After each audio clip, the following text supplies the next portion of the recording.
Welcome back. This is week 2, lecture 2, Political Theory, Political Power, and Religio Politics in the Later Middle Ages. Now, this lecture just basically continues with the theme of the crisis of the later Middle Ages, which was the title of the previous lecture. But as I said there, I believe, really refers to this entire period that I will then have referred to too as the Reformation of the later Middle Ages. Because this crisis period just became exacerbated by more developments, and the political developments were central there too, where we have an outbreak of conflict between princely power and papal power as never before.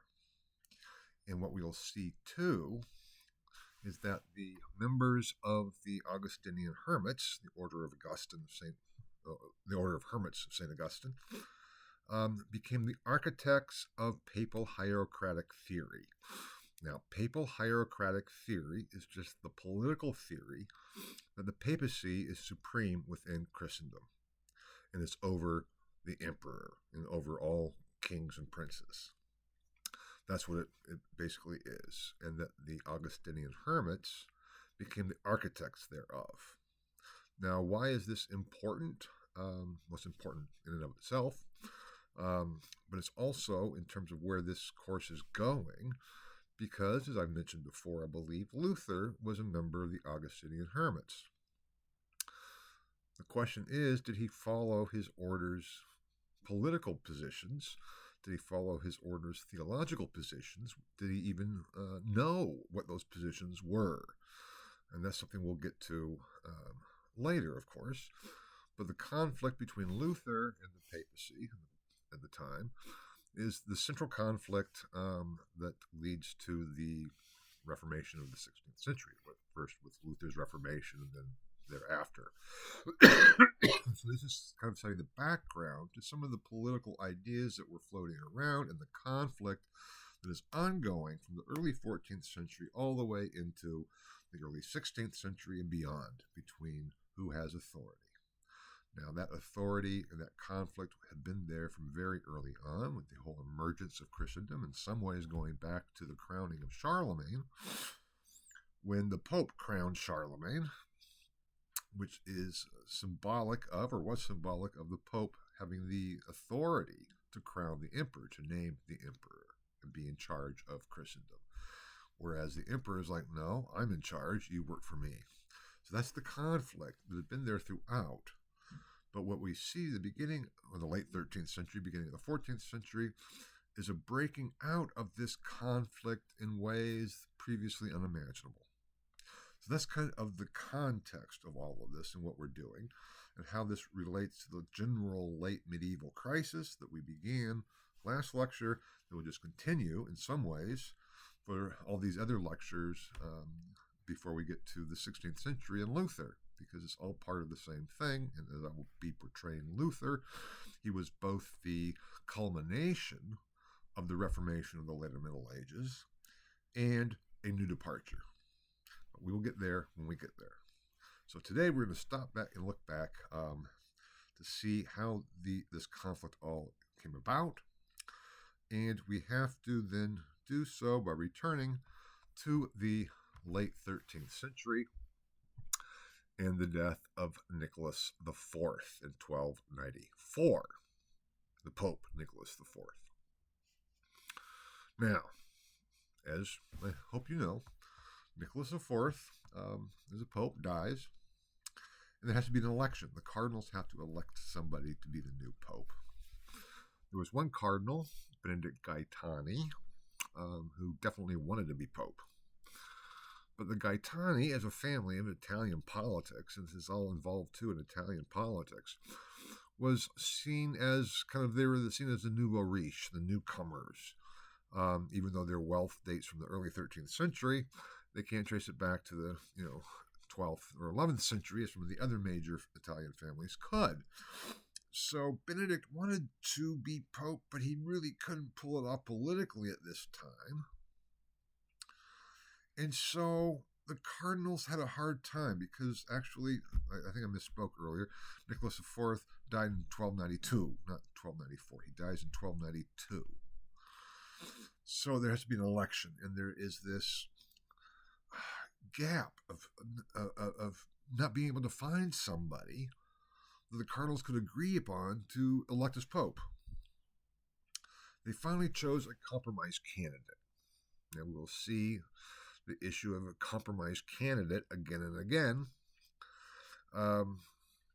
And they chose someone by the name of Peter Marone, who was a Franciscan, and he lived as a hermit up in the Tuscan hills. He was an acknowledged holy man already and was venerated as a holy man, as a saint in the region. And the last thing he wanted was to be pope. But the cardinals thought, we'll elect Peter Marone. No one can really object to electing this holy man as pope, just as a kind of a placeholder until we can politically work out whom we want to elect next. He was not going to be around that long, we would think, number one. Number two, it seemed like a good idea at the time. Now, as I said, Peter Marone didn't want to be pope. They had to go and find him, first of all, living in the Tuscan hills. And supposedly, when they told him he had been elected pope, he just wept, because that's the last thing he wanted to do and wanted to be. But supposedly, of course, the papal election is seen as being under divine guidance, and Peter Marone accepted the election, and he then chose his name as Celestian. If there's ever a pope who was appropriately named, it was Celestian, because Peter Marone, Celestian, was a holy man, and Celestian means heavenly.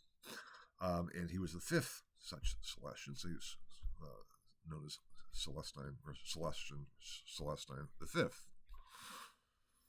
And that was in 1294. Now, that didn't solve matters much, because, again, to be pope is a very political office. You're in charge of a massive institution, even at that time, and a very political institution, even at that time. And Peter Marone didn't really want to be there. There were tales later about how he would, for example, issue blank papal bulls. A papal bull is an official letter or a pronouncement or policy statement coming from the Pope, and the bull is called a bull because of the bulla is the Latin name for the clay seal, or the wax clay seal that's stamped on it with the papal stamp, and that is an official papal pronouncement. And supposedly he would just say, here it is, here's my seal, which is on the signet ring, stick it in there, close it up, and you can fill it out the way you want. It'd be like saying, he was offering blank checks that were signed that you can just fill out. Now, it could be kind of fun if you could get one of these blank papal bulls that was officially pronounced from Celestian. But anyway, it's not the most efficient way of managing the institution of the church. Well, by December of 1294, Celestian had enough, and he resigned. He resigned the papacy. Now, this was a big deal. No one had ever resigned the papacy before.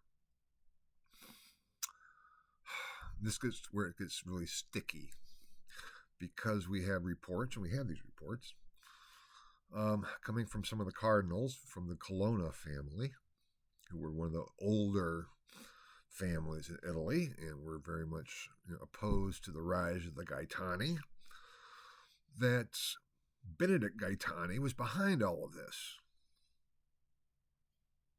What we do know is that Benedict Gaetani, as a brilliant canon lawyer, presented Celestian's case for resignation to the College of Cardinals, and the College of Cardinals basically accepted it at the time. And then they had to have a new election. Now, what Peter Marone was charged with later, they said, was his opponents, the Colonna, said that he had coerced Celestion to resign.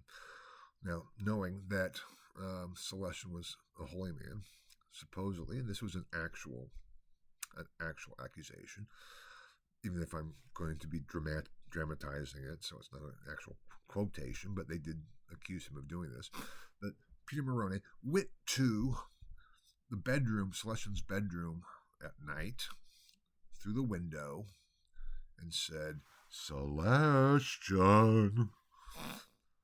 Celestion, what is it? This is the Lord.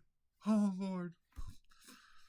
You don't want to be Pope, do you, Celestion? Oh, no, Lord, I don't want to be Pope. Then resign, Celestion. Can I resign? Can I do that? Yes, Celestion, you can resign. Oh, thank you, dear Lord, thank you. They accused Peter Morone of doing that. Now, why was this a big deal? Because in 1294, in December, after Celestion resigns, Peter Morone was able to pull off the election, and he was elected as Pope and took the name Boniface. And he was the 8th Boniface, so he becomes known as Pope Boniface VIII, one of the most infamous popes of the Middle Ages, not just the later Middle Ages, of the Middle Ages as such. Now, there was opposition. Even though he was elected, there was opposition from the Colonna especially, because they were against the family. This is all family politics, Italian politics, as well as church politics. It all goes together. And Boniface was... It's hard to describe Boniface. His opponents started accusing him of everything, from sodomy to, simony to whatever else he could kind of come up with. And what we know about Boniface, in terms of the historical documentation, some of those accusations could have been true. But we can't prove that he was a sodomite or anything else. It's always a nice thing to do against your opponents, is to go after their moral quality. Boniface was not the most moral of people in the general sense, very different from Celestion. Boniface was an expert canon lawyer and a real political player. But he then is elected Pope. And there becomes all kinds of problems and issues. Because not only were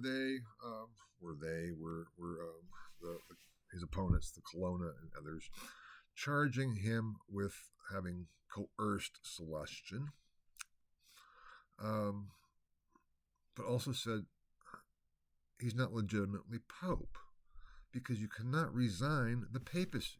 You just can't do it. It's a divinely appointed office. So Celestion is still the rightful Pope, not Boniface. Now, for whatever reasons there might have been, when you have that kind of an accusation against you, you have to respond to it. And the Augustinian hermit, Giles of Rome, who was at that time Archbishop of Bourges in France, wrote a treatise on the renunciation of the papacy, there on the slide, 1296, where Giles presented the legal and theological case for the legitimacy of someone resigning the papacy, thereby making Boniface's election valid. It was problematic too, because at this time, when Giles wrote this treatise, there was turmoil already, not just between the Colonna and the cardinals and within the institutional church, but also between Boniface and the King of France, Philip IV. Why? Well, Philip had a problem. I mentioned last lecture the 30 Years' War. That doesn't really officially, quote-unquote, begin until 1336, but I also said that France and England had been fighting for centuries, and they had. And Philip felt that he needed more funds to continue funding his campaigns against England. The problem was, he felt that he had taxed his nobles as much as he basically could without them getting pretty upset. So he was looking for new sources of income. He thought, if I look at my kingdom, church lands are not taxed. They're exempt from taxation. But yet, they're part of the realm. Our defense, always in terms of defense, our defending the realm by fighting England is certainly benefiting those too. So I'm going to impose a tax on church lands. But when he does that, Boniface says, no, you can't do that. That is illegal by ecclesiastical law. So there is this conflict between Philip IV and Boniface VIII over taxation of the clergy, but also who really has authority to say what the policy is in the Kingdom of France. And Philip's like, it's for me, man. These are my bishops. These are my archbishops, my abbots, my territory. And Boniface is like, no, they're not. They're mine. I have the authority over them, not you. That was the conflict. Yeah, the problem was Giles of Rome. Because Giles had been very close with Boniface VIII. Before Boniface, he had been very close with Peter Morone. They had worked together on a number of cases and instances. And Giles was very close with Philip IV, King of France. Philip IV's father, Philip III, also was close with Giles and had asked Giles to write a treatise for his son, the future Philip IV, on how to be a prince. And Giles did that, his De Regimine Principum, which was completed by 1280. This became the most widely spread mirror of princes in the later Middle Ages. Now, a mirror of princes became almost a genre of literature. Treatises that were written to serve the prince as a mirror, to hold it up to say, am I holding up and administrating my realm according to the idea and the goal of what a prince should be. Giles' De Regimine Principum, not necessarily the first, but the most important treatise of the genre, was translated into every vernacular, including Hebrew. That's the impact that this treatise had. And it has never been edited and never been translated. Anyway, Giles was close with Philip III, and even more so for Philip IV. So to the point where Philip IV had appointed Giles as Archbishop of Bourges when he came to the throne. Giles had been the Prior General of the Order of Hermits of St. Augustine, which he was elected to in 1292, and then in 1294, Philip appoints him Archbishop of Bourges, which was great. No problem. And at the time, then Boniface VIII said, of course, Giles is my buddy, so great, I approve that. No problem. But when the conflict between Philip IV and Boniface broke out, Giles had to take sides. He couldn't stay neutral. His two great benefactors, Philip IV had granted the Augustinian hermits land in Paris to build a second cloister in very prime territory, right in the Ile-de-France. And the document states, we are doing this for our love for Brother Giles. So that is the close relationship. But Giles had this vision for the order, having been the prior general, the head of the order. He had this vision for the order, and that remained his goal. So when it came down to saying, whose side do I take, Philip's or Boniface's, Giles knew that if he sided with Philip, he would have, free reign in France, so to speak. But if he sided with Boniface, he would be in a privileged position with the Pope, who's the head of the entire church. So for the order, not just to be limited to France, but to be a universal order of the church. And they're trying, at this time, the Augustinian hermits, struggling in competition with the Franciscans and Dominicans because they were more recently founded in 1256. Dominicans and the Franciscans had been there since the early 13th century and were far more well established. The Augustinian hermits still had not received the same level of privileges for the order that the Franciscans and Dominicans had. And so Giles then decides he can see this strategically to side with Boniface. Now, that does not mean that he was doing this simply for ulterior motives and political good of the order. There's a Latin phrase that is still used, quid pro quo, something for something. And today we often feel that if there is a quid pro quo, that undermines the validity of the positions. That if you're doing something to get something, you don't really believe in what you're doing. At this time, throughout the Middle Ages, some of the contradictory aspects of the Middle Ages, at least what we see as contradictory, those went hand in hand. There's not a problem. I can choose something because I actually genuinely believe it,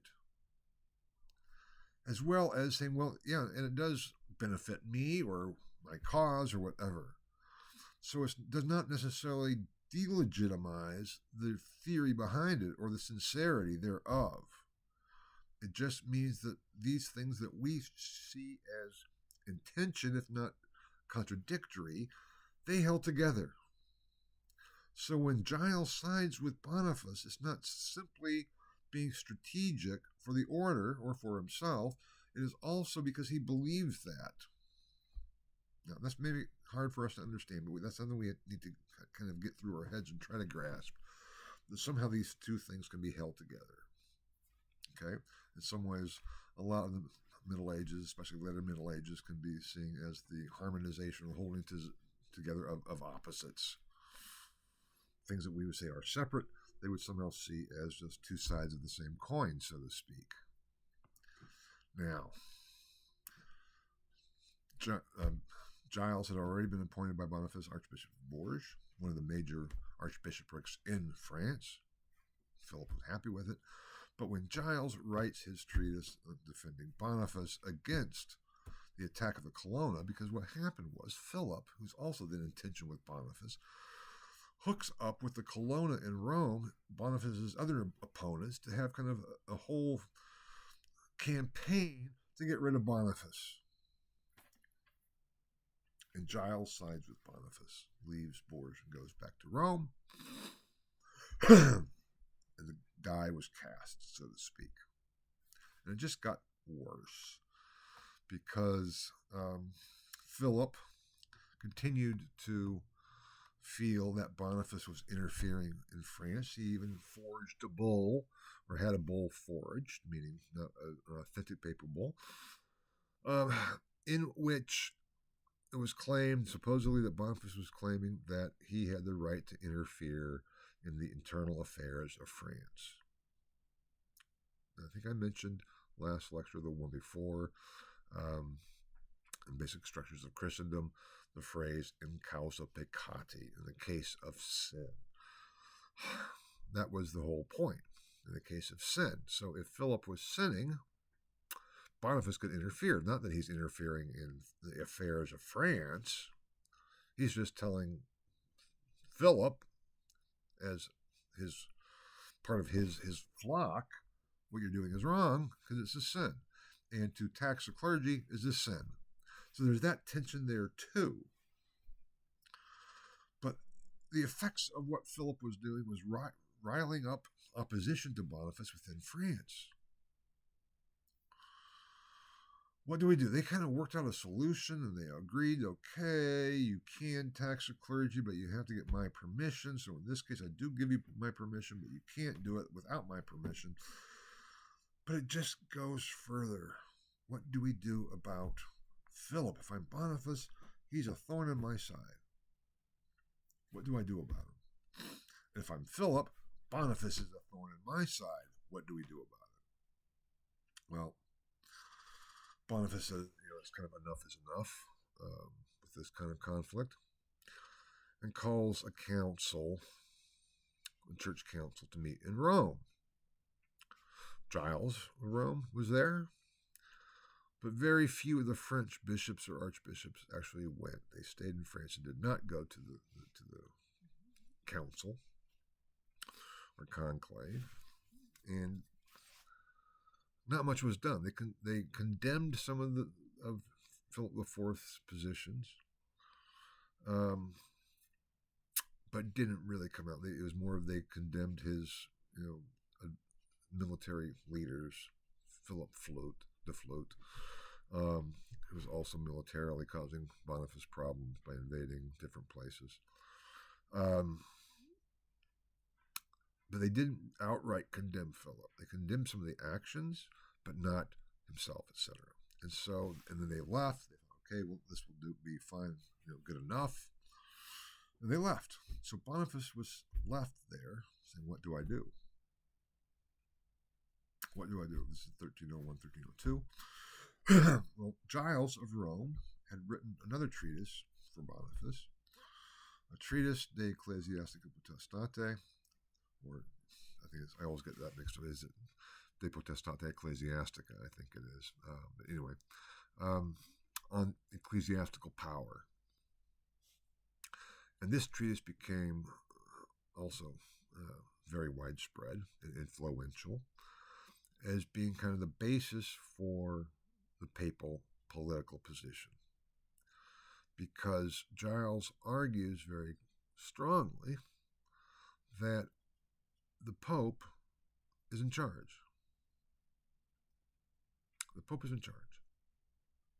And people must be obedient to the Pope. Anyway, so Giles had written this treatise. And this treatise has been translated and edited.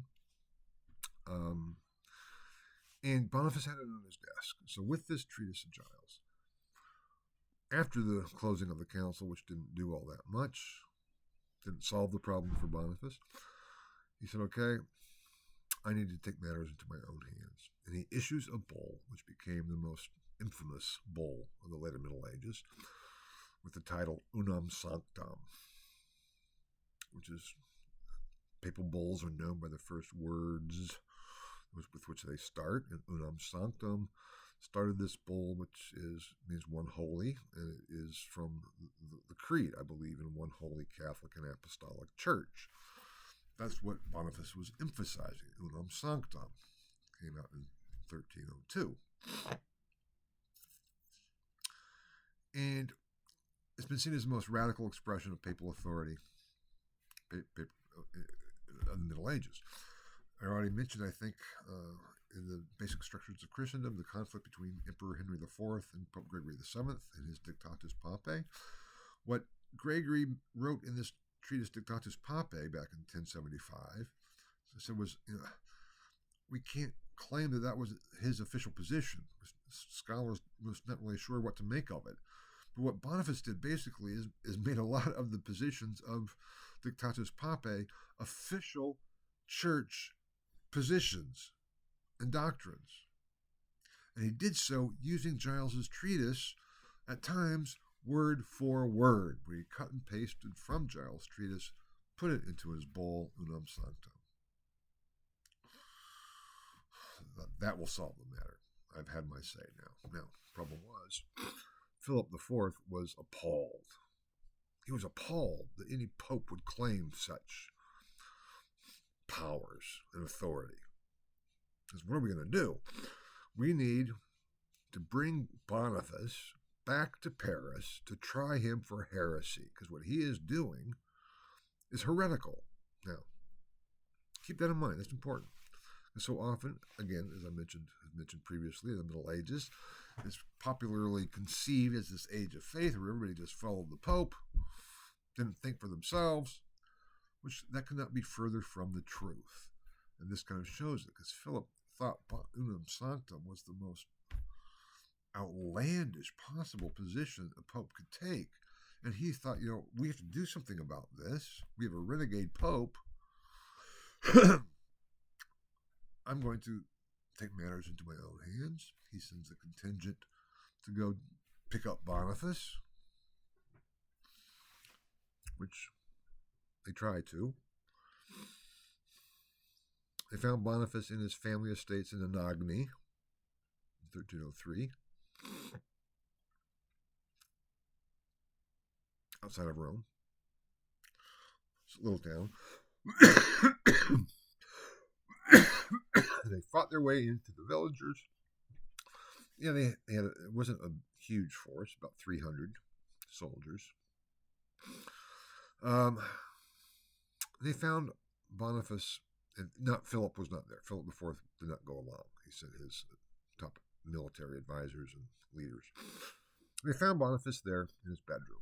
Now, Boniface was already an old man. And again, as stories are told, we can't verify that this is what happened, actually, but we can verify that this was what was said that it happened.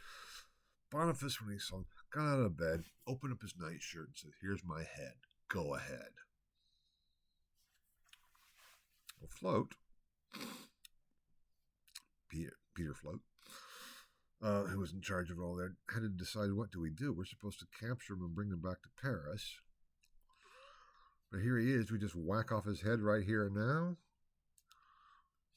Well, as he is trying to decide, the villagers of Anagni rallied and came to the Pope's defense, whereby Peter Float realized his help needed to be outside with his men because they were getting attacked, basically. So he leaves Boniface there, goes out, tries to help his men, the contingent that was sent, and the villagers were able to repel them, and they left and went back to France without Boniface. Now, this was called the debacle at Anagni, and it was a shock. It shocked Europe, because basically the Pope had been mugged. It doesn't matter. You can not like the Pope, but you don't treat them like that. You should at least show respect for the office of the papacy. The Pope is a difficult position because it's the individual, yes, but it's also the office. It's like being the President of the United States. There's the individual and there's the office. And you can hate the individual, but you still show respect for the office. Well, you should. If you don't, that's a whole another level. And we'll be seeing that we get to that next level later on. But here it's simply, even Dante, the Italian poet Dante, who wrote his Divine Comedy with, hell, purgatory, and heaven. Dante hated Boniface. He put Boniface in the 7th or 8th realm of circle of hell. But he was scandalized. You don't do that. You don't go and use troops to try to take matters into your own hands. So that's some of the conflict. So what did Boniface do? Well, he went out and he absolved the citizens of Anagni from any sins they may have committed, having come back to his defense. Goes back to Rome, and dies. So there has to be a new election. It was kind of upsetting, Now I have up here on the slide too, not only Giles' Rome's De Ecclesiastico Potestate, but also James Viterbo's De Regimine Christiano. And that's just to say that Giles was not the only Augustinian writing for the Pope. James Viterbo, who had studied with Giles, and when Giles was appointed Archbishop for Bourges, James became not the new Prior General, but became the Regent Master of Paris. He too writes an important treatise, and that too has been edited and translated in support of Boniface, and we'll see others shortly. It's just to emphasize that the order itself, the Augustine hermits, were coming to the Pope's defense and writing treatises arguing for papal supremacy, the papal hierocratic theory, the supremacy of the papacy over any temporal ruler. Yeah. So, what has to happen? You have to get a new pope. So they do elect a new pope. I forget his name. but he takes the name of Clement. He was French. And Clement said, you know what? The political situation in Rome is just untenable. I need to get out of Rome in order to effectively govern. So he moves north of the Alps to a place called Avignon.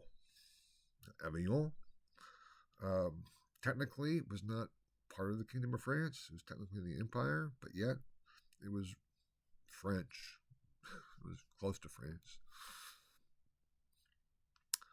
And Clement said, okay, what do we do? How do we go about managing things? Because in 1309, when Clement moves the Pope to Avignon, there are other problems on the horizon in terms of continued conflict. But you know, what are you going to do about it? It starts, though, a period that's called the Avignonese papacy, because the papacy stays in Avignon from 1309 to 1378. Now, the Pope had moved out of Rome before, periodically. Clement does so. It's the next Pope, or so, who then actually established the papacy whole hog in Avignon. So it begins with Clement, continues then with John the 22nd, whom we'll be talking about shortly.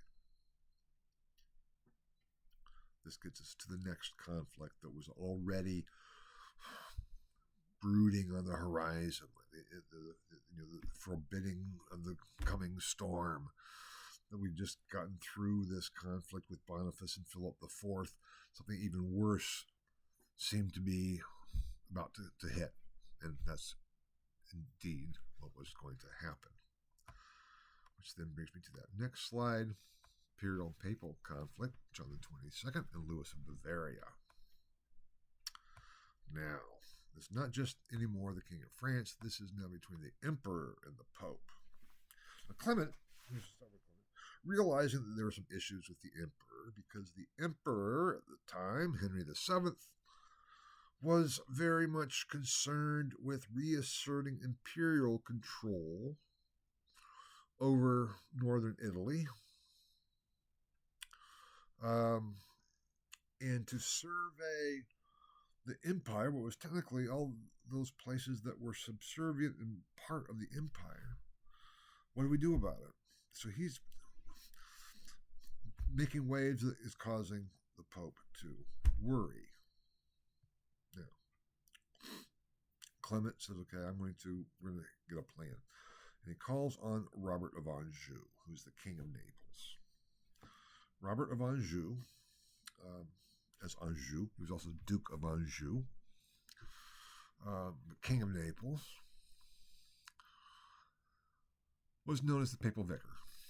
If we have the Pope as the Vicar of Christ, we have Robert of Anjou, the King of Naples, as the Vicar of the Pope, namely to be the political force behind the papacy. So Clement gets together with Robert, and they say, we have to get a plan going. What do we do about this? And we're worried about the emperor. Well, how about we do this? Plan A. We're going to get rid of the Holy Roman Emperor. Once Henry VII dies, we are going to prevent another election of an emperor. So we'll just get rid of the office. We'll stop any election of the emperor. That's plan A. Plan B, if we can't do that, we will insist that the emperor must come to you, Clement, or to me, Clement, for legitimacy to be proclaimed emperor. Now, sounds good. We have it in control. Either we get rid of it or we make sure that it is perfectly clear that the Pope is above the emperor. And subservient the emperor must be subservient to the Pope. All well and good.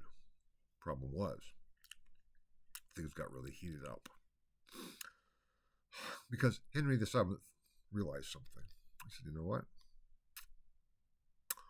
That Robert of Naples, so-called King of Naples, Robert of Anjou, Duke of Anjou, which is in my territory, he has not done fealty for his fief, the Duchy of Anjou. This goes back to the basic structures of Christendom, talk about feudalism and the whole ritual of fealty and homage. And so Henry made a decree, told Robert, you have to come to court in Paris to do homage for your Duchy of Anjou. And Robert's like, screw that. I'm not going to do that. I'm King of Naples. I don't have to do homage to anybody. Whereupon Henry VII proclaimed Robert a rebellious vassal. Now, if you're a rebellious vassal, that means you are illegitimate. And so technically, the king or whomever could give your duchy to anybody else. So what Henry VII said is, okay, if that's how you're going to play it, Robert, I'm putting a price out on your head. And if I don't get there first, and I'm going to invade, and I'm going to come and take you out. Robert Scott says, nah, go ahead. But then Henry actually does so. He crosses the Alps and heads down the peninsula of Italy. Robert begins to get worried. What are you going to do? Can you really fight against the emperor? Now, here is the serendipitous nature of history, so to speak. Because when Henry VII and his army get close to Rome, they're camping out, ready to go on down to Naples. And all of a sudden, Henry dies. Emperor dies. Lo and behold, they had camped in a bed of malaria, which was rampant in Rome at the time. And so all of a sudden, overnight, the emperor is gone. And Robert's like, thank God, now we can put it into our plan into effect. So he sends word to Clement. Problem was, Clement had died. 1314. We lose the emperor and we lose Clement. Now what? There has to be another papal election and an imperial election, which is a real problem. Well, the electors, the German electors, got together, and they're not really sure. There's debates going back and forth, but they come up with a name, Duke of Austria, Friedrich, the Duke of Austria. They say, okay, we'll elect him. And they do. But then a number of them the next day said, yeah, but we didn't really want to vote for Friedrich. We were compelled to do so, and no election under compulsion is valid. So we're going to meet again and elect the emperor, which they do. And this time they elected Louis, Duke of Bavaria. So there's a split election. They got it, they screwed up. Frederick is elected as emperor, but so then is Louis. Now, Frederick of Austria was an older man, and he was happy just to be emperor in his own territory, not worry about it, whereas Louis was very ambitious, and he began to present himself as emperor internationally. And Frederick, there was tensions there, yes, but this, for our purposes, Louis is really the acting emperor, more or less. He will deal with Frederick later. And Louis was a very interesting guy. He too wanted to continue Henry's position of asserting imperial authority over the northern Italian cities in Lombardy, because they'd always been very independent, and he said, that's fine, but they still need to be adherent to the emperor, obedient to the emperor. Meanwhile, the College of Cardinals have not been able to elect a pope. At least the electors elected 2 emperors. Cardinals couldn't even come up with 1 pope, another papal vacancy. Everyone in Europe is pleading with them to find somebody to serve as pope. Finally, Robert of Anjou chimes and says, I have a suggestion for you. It may not be perfect, but it will work as a compromise. Jacques de Cahors is Archbishop of Avignon. He had been my court chaplain. He's a good guy. He's old. He won't be around that much longer. Why don't you just elect him? We have a pope. We move on. That sounded like a pretty good idea. So they finally said, okay, we finally, in 1316, 2 years, elect Jacques de Cahors as pope, who takes the name John. He becomes John the 22nd. And John the 22nd was a crusty old man, maybe even crustier than Boniface, and it lived on and on. So I say compromises never really work out. And one of the things that John the 22nd did was survey his realm. He moved the entire papal administration to Avignon, starts building the papal palace in Avignon, which is still there, and really begins to assert his authority over the church as an institution. And one way he does so is he realizes, because he too is a canon lawyer, a very good canon lawyer, he realizes there's a real problem with the Franciscans. Because the Franciscans were claiming to be a life that was the highest view of Christian perfection. Following Christ, following naked and poor Christ. He says, you know what? If that's true, that means any Franciscan is a more perfect Christian than I am, which is stupid because I'm Pope. So in 1323, John condemns the Franciscan ideal of poverty in his bull cum inter non nullos, saying it is heretical to state that Christ and the apostles owned no property. It's an heretical statement. Why? Well, here's an example. Before Jesus went into Jerusalem, before his crucifixion, he sent a couple of apostles, said, go into town. You'll see a house there with a donkey or an ass tied up. Bring me that ass, that donkey. And he said, if the master of the house says, what are you doing? Just saying, well, the master needs it. The Lord needs it. Okay? Well, that's what they do. Now, John the 22nd argued, either they stole that ass or they already owned it. Jesus owned everything. Now, the whole Franciscan approach was based on this concept of a poor use, an usus pauper, whereby they had property, but they didn't own it. They could use it. It's a distinction between ownership and use. It's called usus fructus. That concept is still around. If you had a lot of money, you could give all of your estate to IUI, and they could arrange a deal where that you could use it for the rest of your life.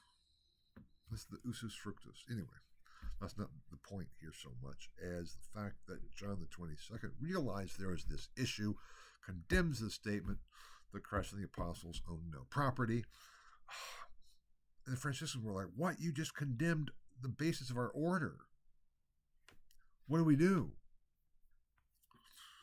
Well, Louis sides up with the Franciscans against John the 22nd.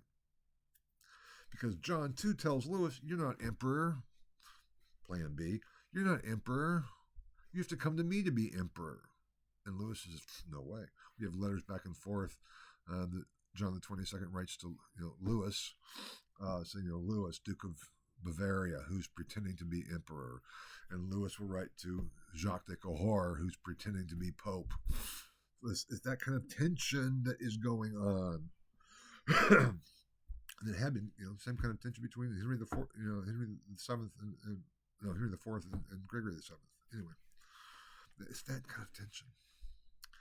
And so, Louis of Bavaria says, we have to do something about John. How do I get rid of John? Because he's a thorn in my side. And in 1324, issues a document called the Sachsenhausen Appeal. It is called the Sachsenhausen Appeal because it was issued in the city of Sachsenhausen, and it is an appeal to all the German princes that we need to hold a council to try the Pope for heresy. Now, in this treatise, the Sachsenhausen Appeal, there is a section of text that scholars have identified, and they refer to it as the Franciscan Insert. But supposedly this was written by an anonymous Franciscan author, and we still don't know who it is. The most recent book on it comes up saying we can't say for sure. We have some ideas whom it might have been. It might have been the author, but we can't say for sure. But argued this as follows. It doesn't matter anyway because it still is part of the Sachsenhausen Appeal, which is an official imperial document. And it said, John the 22nd has condemned the Franciscan ideal of poverty, that Christ and the apostles own no property. Therefore, that the Franciscan way of life is not the highest form of Christian perfection. However, Pope Nicholas III already asserted the Franciscan way of life as the highest form of Christian perfection. 1233 or something like that, I forget exactly when. Because what a pope proclaims in matters of doctrine and morals is infallible. John the 22nd just condemned an infallible decree. Only the Antichrist could do something like that. John the 22nd is the Antichrist. And we need to get together a church council led by the emperor and remove John from office. And indeed, Louis of Bavaria proclaimed John the 22nd deposed and asserted Nicholas V as Pope. And this caused a split to a degree in some of the orders and stuff, but it was a problem. It was a problem. This is the first time we find an argument for papal infallibility.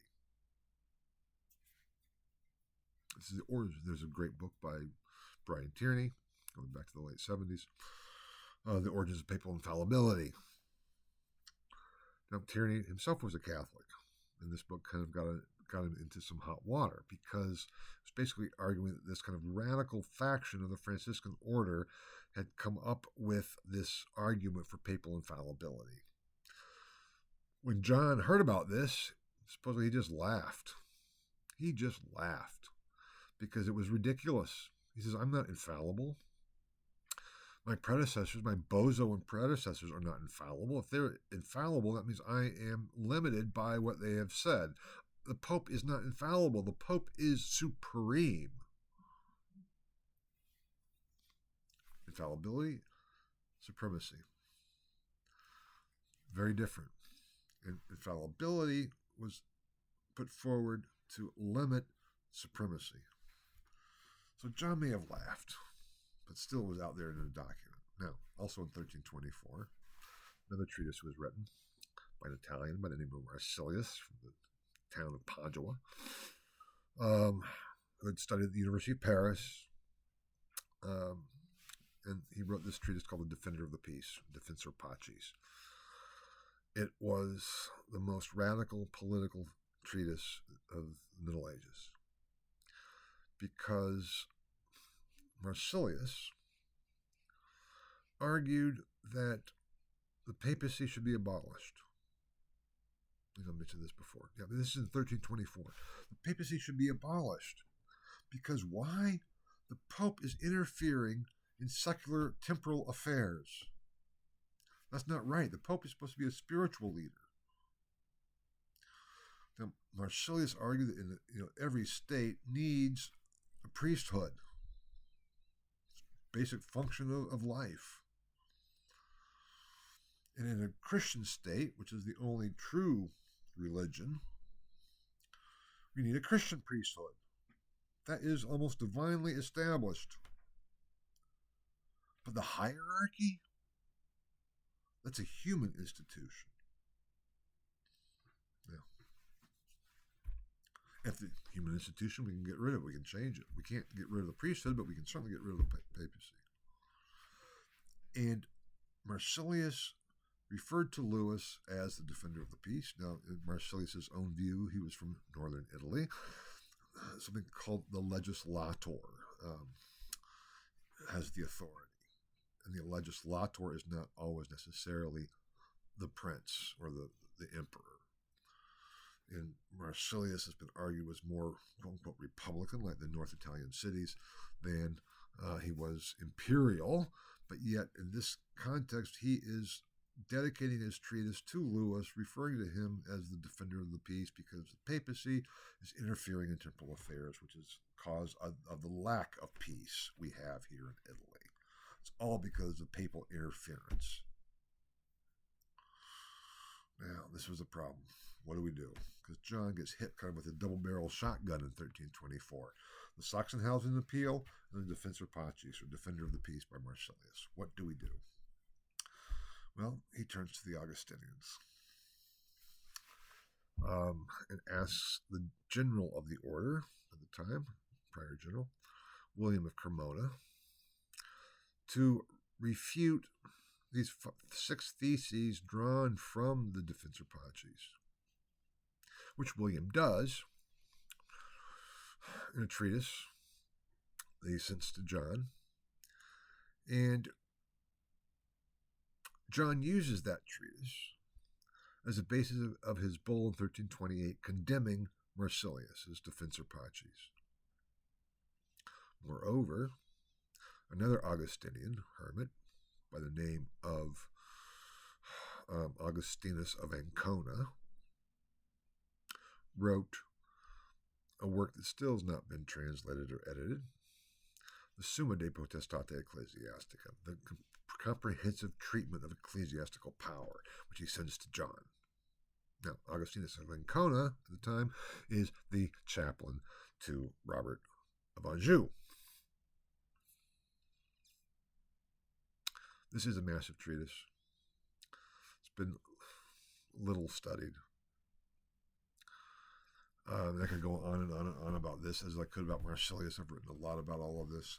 But the point here is that John was so impressed with Augustinus of Ancona's treatise that he sends Augustinus 100 gold florins, saying, "Thank you. Here's 100 florins.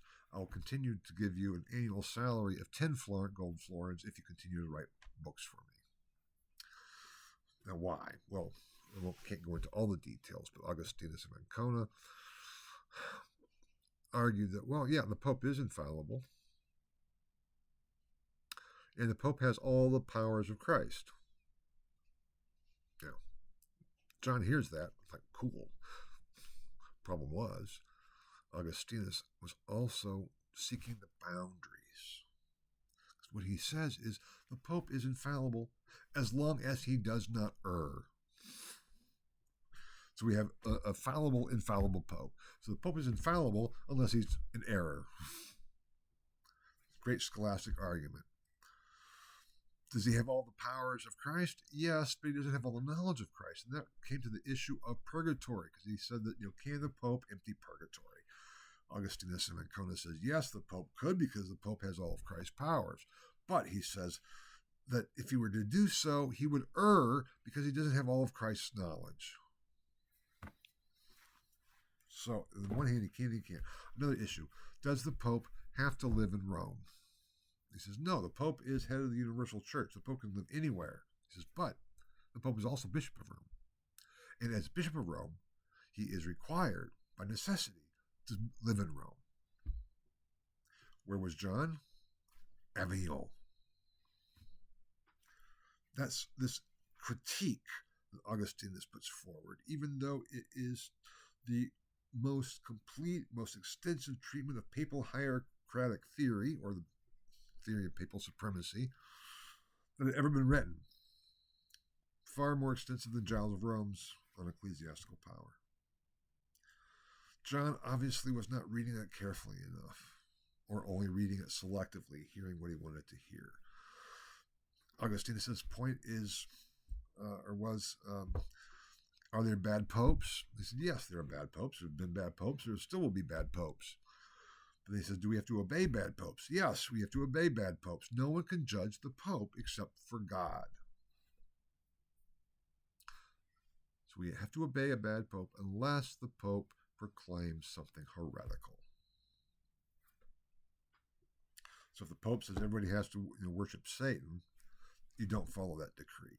If the pope says everybody has to wear pink, you have to follow that, even though it's stupid and bad and ridiculous. It's not heretical, therefore you have to follow it. If a pope is deemed a heretic,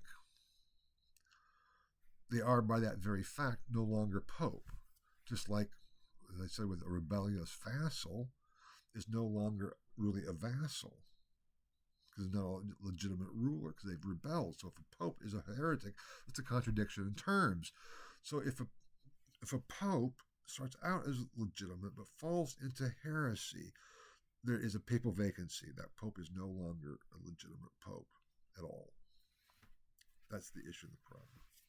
Now, it's an amazing treatise. John the 22nd, as I already said, selectively read it and was very happy with what Augustinus had done and sent him money for it to William of Cremona, who had written for him. And he said, you're already Prior General Order. What can I do for you? Do you need money? He said, no, I don't need money. I have another issue. Don't you think, John, that it's right that the Augustinian hermits should be in charge of Augustine's relics and tomb in Pavia?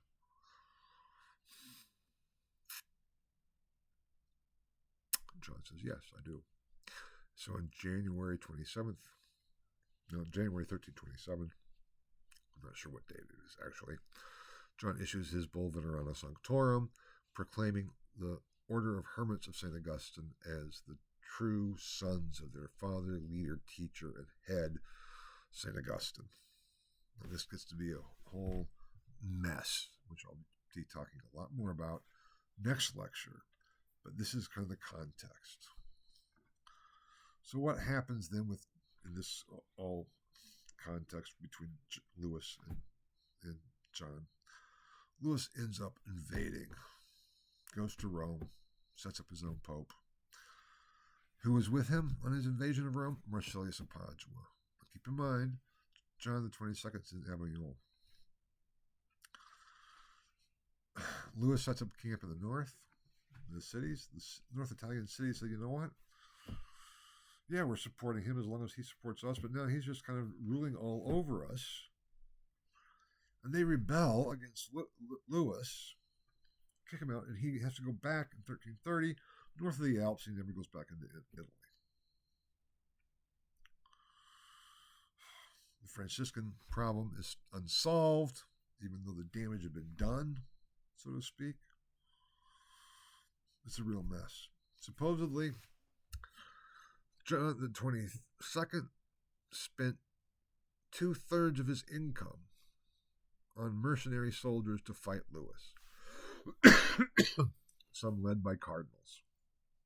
That's the kind of conflict we're talking about. This is not some theoretical thing. And this is hardcore politics. It doesn't matter that we're talking about the Pope and bishops and archbishops who aren't supposed to fight. Of course not.